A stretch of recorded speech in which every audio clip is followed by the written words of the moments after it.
Hi. ഒരു 2 minute reel കാണാൻ പോയതാ. ഇപ്പൊ ഏകദേശം 1.5 മണിക്കൂറായി.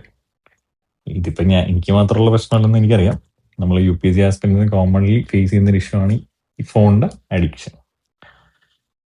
അപ്പൊ നമ്മള് രാവിലെ എഴുന്നേൽക്കുമ്പോൾ ആദ്യം ഫോൺ നോക്കിയാണ് കിടക്കുന്നത്. രാത്രി കിടക്കുമ്പോൾ എന്താ ഇതേ ഫോൺ നോക്കിയിട്ടാണ് കിടക്കുക. അപ്പൊ ഇതിൽ നിന്ന് നമ്മൾ മനസ്സിലാക്കാതെ പോകുന്നത് ഒരു ദിവസത്തിന്റെ ഒരുപാട് സമയം ഫോണിന്റെ അകത്ത് പോകുന്നുണ്ട്. അതായത് വാല്യുബിൾ ആയിട്ട് പ്രിപ്പയർ ചെയ്യേണ്ട ടൈമാണ് ഈ പോകുന്നത്. പിന്നെ നിങ്ങളെ കുറ്റം പറയാൻ പറ്റില്ല. എപ്പോഴും നാഷണൽ ഇംഗത്തെക്കാളും ബെറ്റർ എന്താ പൂച്ച സാർ വീഡിയോസ് ആണ്. നിങ്ങൾ ഒരു പരിധിക്കുള്ളിൽ ക്രിട്ടിസൈസ് ചെയ്യാൻ പറ്റില്ല. അതുപോലെ തന്നെ നിങ്ങൾ മനസ്സിലാക്കേണ്ട ഒരു കാര്യം എന്ന് പറഞ്ഞാൽ ഇൻസ്റ്റാഗ്രാമിന്റെ മാർക്കറ്റ് ക്യാപ്പ് ഏകദേശം $70 ബില്യൺ. യൂട്യൂബിന്റെ $400 ബില്യൺ. ഈ കമ്പനീസ് ഈ മാർക്കറ്റ് ക്യാപ്പ് നിലനിർത്തുന്നത് എങ്ങനെ? നിങ്ങളുടെ അറ്റൻഷൻ സ്റ്റീൽ ചെയ്തിട്ടാ. പക്ഷെ നമ്മുടെ ആവശ്യം എന്താ? നമുക്ക് റീല് കാണാൻ വേണ്ടിയല്ല നമ്മൾ ലൈബ്രറി പോകുന്നു. നമ്മുടെ ആവശ്യം ഇതെങ്ങനെയെങ്കിലും ക്ലിയർ ചെയ്യണം, അല്ലെങ്കിൽ ഈ ഒരു പോകുന്ന ടൈം തിരിച്ചു പിടിക്കണം. അപ്പൊ അതിനായിട്ടുള്ള ഏറ്റവും എളുപ്പമുള്ള സൊല്യൂഷനാണ് ഡിജിറ്റൽ ഡീറ്റോക്സ്. ഇതിപ്പോ ഡിജിറ്റൽ ഡീറ്റോക്സ് എന്നുള്ള വാക്ക് നിങ്ങൾ മുന്നേ കേട്ടിട്ടുണ്ടാവും. ഇപ്പൊ ഒരു മെയിൻ സ്ട്രീം ട്രെൻഡാണ് ഡിജിറ്റൽ ഡീറ്റോക്സ്. പക്ഷെ നിങ്ങളെ സംബന്ധിച്ചുള്ള എന്താ, ഇതൊരു ട്രെൻഡ് മാത്രമല്ല, നിങ്ങളുടെ ഒരു ആവശ്യമാണ്. കാരണം നമുക്ക് ഇത് എക്സാം ക്ലിയർ ചെയ്യണമെങ്കിൽ എന്താ, ഫോക്കസ് അൺഡിവൈഡഡ് ആയിട്ട് എക്സാമിന് വേണ്ടി സ്പെൻഡ് ചെയ്യേണ്ടി വരും. അപ്പൊ അതിന് ചെയ്യാൻ പറ്റുമെന്ന് പറഞ്ഞാൽ പെട്ടെന്ന് ഒരു മാറ്റം കൊണ്ടുവരാൻ ശ്രമിച്ചു കഴിഞ്ഞാൽ നടക്കില്ല. കാരണം നമ്മുടെ ബ്രെയിൻ ആ ഡോപ്പാമിനായിട്ട്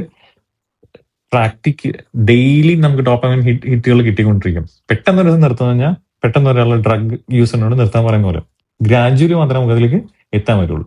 അപ്പൊ നമുക്ക് ആദ്യം ചെയ്യാൻ പറ്റുന്ന കഴിഞ്ഞാൽ ലോ റെസിസ്റ്റൻസ് ആയിട്ടുള്ള സ്റ്റെപ്പുകൾ അറിയാം. ഒരു സ്റ്റെപ്പ് എന്ന് പറഞ്ഞാൽ നോട്ടിഫിക്കേഷൻസ് ഓഫ് ആക്കാം. ഇപ്പൊ ഞാൻ 2 ആഴ്ച കൊണ്ട് UPSC പ്രിലിംസ് ക്ലിയർ ചെയ്തു എന്ന് പറഞ്ഞ നോട്ടിഫിക്കേഷൻ കാണുമ്പോഴാണ് ഇത് കാണാൻ തോന്നുക. അത് കണ്ടില്ലെങ്കിൽ പ്രശ്നമില്ലല്ലോ. സെക്കൻഡ് എന്ന് പറഞ്ഞാൽ ഫോണിന്റെ സ്ക്രീൻ ഗ്രേ സ്കെയിൽ ആക്കുക.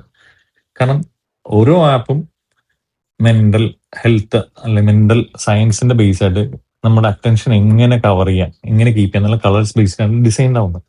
അപ്പൊ ഈ ഗ്രേ സ്കെയിൽ ആക്കുന്ന വഴി അവരുടെ ഈ പവർ എടുത്ത് മാറ്റുക, അല്ലെങ്കിൽ ബ്രെയിനിൽ കിട്ടുന്ന ഡോപ്പമിന്റെ അളവ് കുറക്കുക. അപ്പൊ നമുക്ക് ഫോൺ യൂസ് ചെയ്യാനുള്ള ടെൻഡൻസി പറയും. തേർഡ് എന്ന് പറഞ്ഞാൽ ഫോൺ കംപ്ലീറ്റ്ലി ബാഗിൽ സൈലന്റ് ആക്കിയിട്ട് റൂമിന് വെളിയിൽ വെക്കുമോ. നിങ്ങൾ പഠിക്കുന്നത് out of site out of mind എന്നുള്ള സ്ട്രാറ്റജി യൂസ് ചെയ്യാം. ഇനി കുറെ കൂടി എക്സ്ട്രീം ആയിട്ടൊരു സ്റ്റെപ്പ് വേണ്ടവർക്ക് എന്താ, നിങ്ങളുടെ സ്മാർട്ട് ഫോൺ ഉപയോഗിച്ചിട്ട് കംപ്ലീറ്റ്ലി ഇതുപോലത്തെ ഒരു T9 ഫോണിലേക്ക് മാറുക. വളരെ ബേസിക് ഫോൺ. വിളിച്ചാൽ കിട്ടും, SMS ആയി. എനിക്കറിയാം പലർക്കും വാട്സാപ്പിന്റെ നോട്ടിഫിക്കേഷൻസ് അർജന്റായിട്ട് വരേണ്ടവരുണ്ടാവും.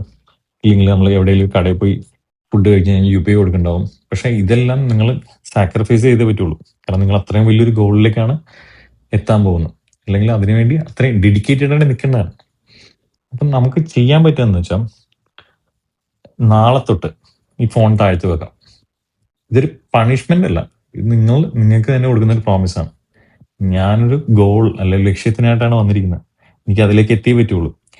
അതിനായി നിങ്ങൾക്ക് തന്നെ പ്രോമിസ് ചെയ്യാം, നാളെ തൊട്ട് ഞാൻ എൻ്റെ അൺഡിവൈഡഡ് അറ്റൻഷൻ ലക്ഷ്മികാന്തിൽ കൊടുക്കും, അല്ലെങ്കിൽ സ്പെക്ട്രത്തിൽ കൊടുക്കും, ഇല്ലേ കോൺസ്റ്റിറ്റ്യൂഷൻ വായിക്കും. ഫൈനലി ബെനിഫിറ്റ് ഉണ്ടാകുന്ന നിങ്ങൾക്ക് തന്നെയാണ്. Okay, thank you.